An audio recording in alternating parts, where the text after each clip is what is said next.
కథాస్రవంతి. వగఫో కథ రచన శ్రీమతి మాధవి బైటారు. వినిపిస్తున్నవారు పప్పు భోగారావు.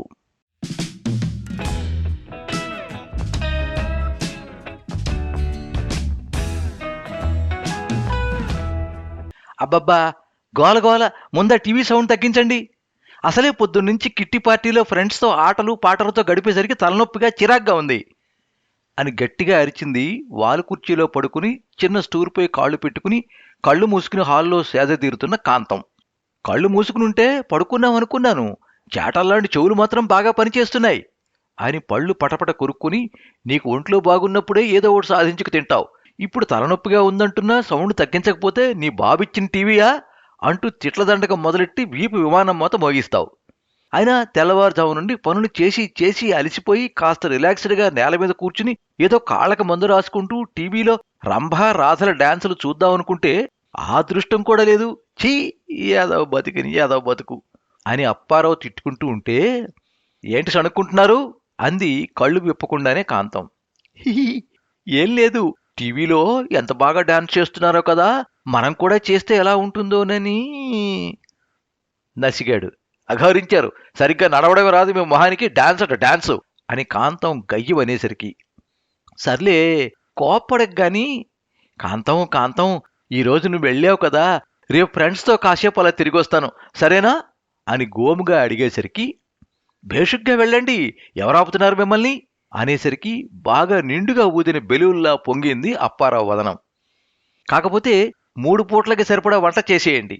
రేపు తెల్లారే మార్కెట్కి వెళ్ళి మంచి పనసకాయ తెచ్చి సన్నగా తరిగి ఆవు పెట్టి పనసపుట్టు కూర, అన్ని ముక్కలు వేసి తప్పడం, ముద్దపప్పు, ఓ ముదురు కొబ్బరికాయతో కొబ్బరి పచ్చడి, ఉల్లి అల్లం దట్టించిన గారెలు చేసి ఆ చేత్తటు ఓ డబ్బా నిండా జంతికలు, హాటుకు జతగా స్వీట్లు లేకపోతే ఏం బాగుంటుంది. కాబట్టి ఓ 3 కేజీల మైసూరుపాకు, 4 లీటర్ల పాలు చిక్కగా మరిగించి అంత పంచదార వేసి కోవా బిళ్ళలు చేసి డైనింగ్ టేబుల్ మీద పెట్టేయండి. టీవీ చూస్తూ మధ్య మధ్యలో ఏదో కాస్త నోరాడించుకోవచ్చు. బట్టలారాయడం మర్చిపోకండి, ఇంటికి తగలడ్డాక వాటిని లోపలికి తెద్దురుగాని అనేసరికి పిన్నిస్తో బెలూని కన్నం పెడితే టాప్పని గాలి అంతా పోయినట్లు, ఏంటి పనసకాయ తెచ్చి కూర ఉండాలా, హనుమంతుడు తోకంతా ఈ లిస్టులో చేసి నేనెప్పుడు వెళ్తాను, నా బొంద, నా కర్మ అని జుట్టు పీక్కోబోయి, అమ్మో అది చాలా విలువైనది, దీన్ని పీక్కోకుండా పెళ్ళాన్నే బతిమాలుకోవాలి అనుకుంటూ, నేను ఇవన్నీ చేస్తే ఎప్పుడు వెళ్ళగలనే కాంతం అని దీనంగా ఆవిడ ముందుకు వచ్చి అడిగేసరికి, అయ్యో రామా, నాకు వగఫో ఉందని మర్చిపోయిరా, ఏ పని చెయ్యలేను, చెయ్యకూడదు, ఒకవేళ చేసినా పైలోకాలనున్న మా తల్లిదండ్రులు బెంగెట్టుకుంటారు అనేసరికి ఉసూరుమని 30 ఏళ్ల నాటి విషయాలు రింగులు రింగులుగా తిరగసాగాయి అప్పారావుకి.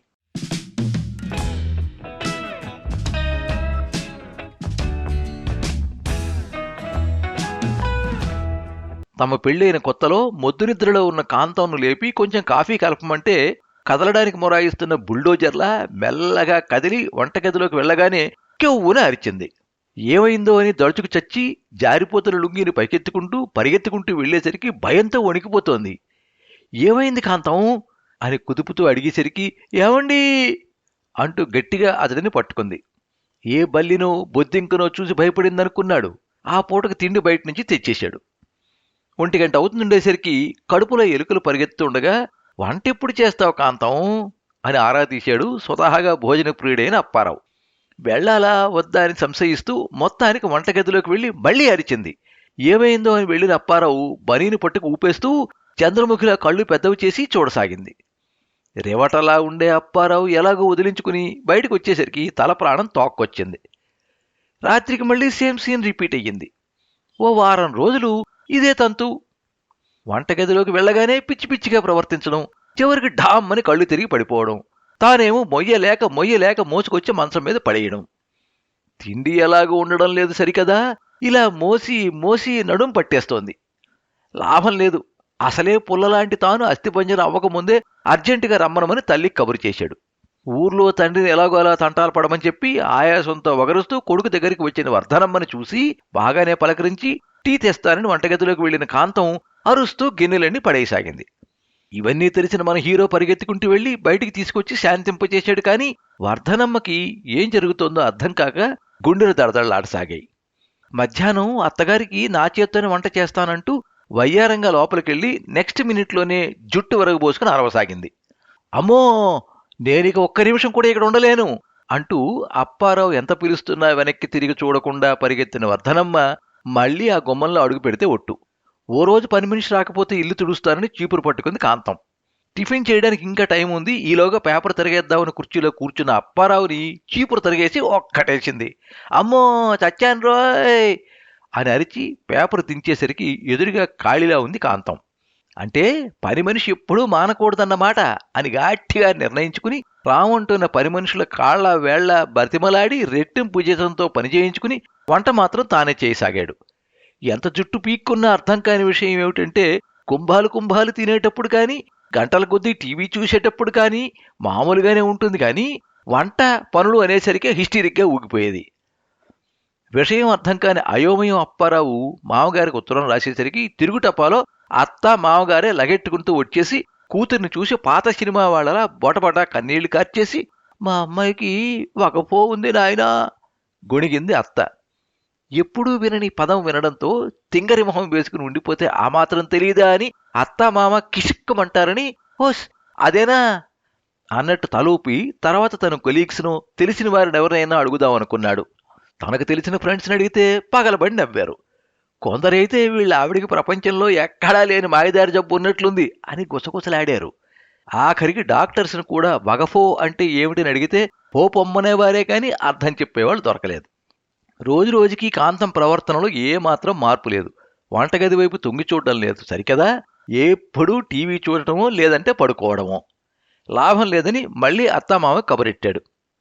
వచ్చిన వాళ్లతో అసలు వంటగదిలోకి వెళ్తే ఏం పట్టుకుంటుందో కానీ ఇప్పటికి నా 4 చొక్కాలు 5 లుంగీలు చింపేసింది. ఇదెక్కడ పిల్లలు నాకంటగట్టారు నాయనో అని శోకాలు తీసి కళ్ళు ముక్కు షర్టు మోచేతులతో తుడుచుకుని, ఇంతకీ వగఫో అంటే ఏమిటండి అని ఉక్రోషంగా అడిగేసరికి, వగఫో అంటే అంటే అని నీళ్లు నవ్వుతూ వంటగది ఫోబియా అని చావు కబురు చల్లగా చెప్పింది అత్త. ఆ అని కళ్ళు తిరిగి కింద పడి కాసేపు గిలగలా కొట్టుకుంటూ ఉంటే నీళ్లు జల్లి, ఎంతోమంది డాక్టర్స్కి చూపించాం కానీ ట్రీట్మెంట్ లేదని చేతులు ఎత్తేశారు. దాంతో భయపడి మా ఒక్కగానొక్క కూతురిని ఏ పని చెయ్యనివ్వకుండా అల్లారు ముద్దుగా పెంచుకున్నాం అని వివరించి వెళ్తూ వెళ్తూ కూతురుతో ఏ పని చెయ్యనివ్వనని మాట తీసుకుని మరీ వెళ్ళారు. పిల్లికి భయపడతారు, బల్లికి భయపడతారు, కానీ ఇలా ఇంటి పనులకు భయపడే వాళ్ళని ఇప్పుడే చూస్తున్నాడు. ఫోబియాల పేర్లు తెలుసు గాని వంటగది ఫోబియా ఎప్పుడూ వినలేదు కనలేదు అని తెల్లమొహం వేసి, నా కర్మ కొద్దీ నాకు తగిలింది అని తిట్టుకుంటూ పనులు చేయడం మొదలుపెట్టిన అప్పారావు ఇక ఆ పనులను ఆపాల్సిన రోజే రాలేదు, ఎప్పటికీ రాదు కూడా. ఎందుకంటే వగపోలేదు పగపోలేదు, అమ్మాయి లావుగా నల్లగా ఉందంటూ బోలెడంత కట్నాన్ని ముక్కు పిండి మరీ వసూలు చేశాడనే కక్షతో కాంతం వాళ్ళ అమ్మ కలిసి నాటకం ఆడారని.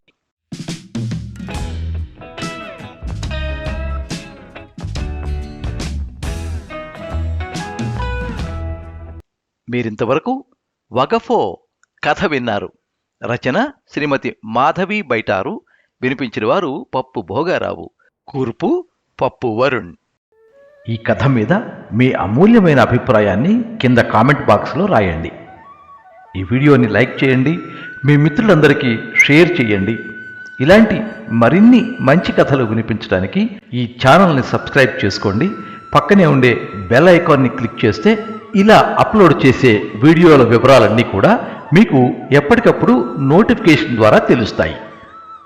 ఎప్పుడు మీ అభిమానాన్ని కోరుకునే పప్పు భోగారావు. సర్వే జనాః సుఖినో భవంతు. కథా స్రవంతి